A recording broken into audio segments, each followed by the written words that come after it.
শ্রীকৃষ্ণ যে ভগবান তার প্রমাণ কি?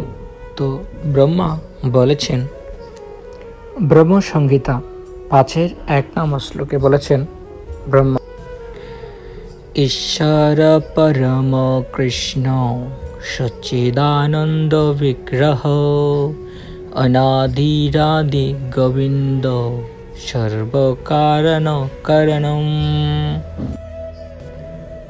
অনুবাদ: ব্রহ্মা বলেছেন, শ্রীকৃষ্ণ যিনি গোবিন্দ নামে পরিচিত, তিনি হচ্ছেন পরম ঈশ্বর। তার রূপ সচ্চিদানন্দময়। তিনি জ্ঞানময় ও আনন্দময়। তিনি হচ্ছেন সব কিছুর পরম উৎস। তার কোনো উৎস নেই, কেননা তিনি হচ্ছেন সমস্ত কারণের পরম কারণ।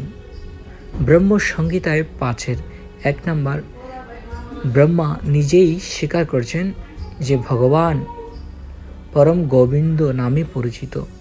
তিনি সচ্চিদানন্দময়, নিত্য জ্ঞানময়, আনন্দময়।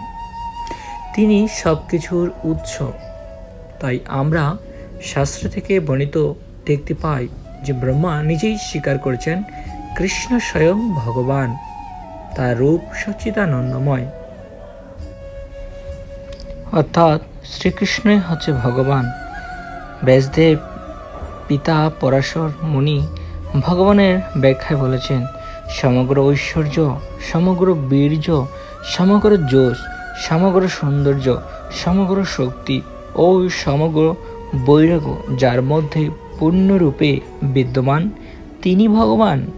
একমাত্র কৃষ্ণের মাঝেই সব কিছু বিদ্যমান। কারণ আমরা সকলেই জানি ভগবানের 64টি গুণ আছে। একমাত্রই ভগবান শ্রীকৃষ্ণের মধ্যে এই 64 গুণ বিরাজমান। ভাগবতমের 1ম স্কন্ধের 3 অধ্যায়ে 28 নম্বর শ্লোকে বলেছেন, ইয়েতে চংশ কলাপংশ কৃষ্ণস্তু ভগবান স্বয়ং ইন্দ্রাণি ব্যাকুলম লোকম মুরয়ন্তি যুগে যুগে। এরা সকলেই সেই পুরুষোত্তমের অংশ বা কলা।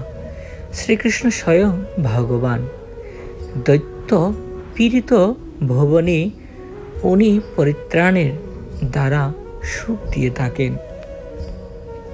এই ব্রহ্মার কথা আর ভাগবতমের কথা সুন্দরভাবে বর্ণনা আছে, বা আপনারা শাস্ত্রের মাধ্যমে প্রমাণিত দেখতে পেলেন যে কি করে ভগবান শ্রীকৃষ্ণই সৃষ্টিকর্তা।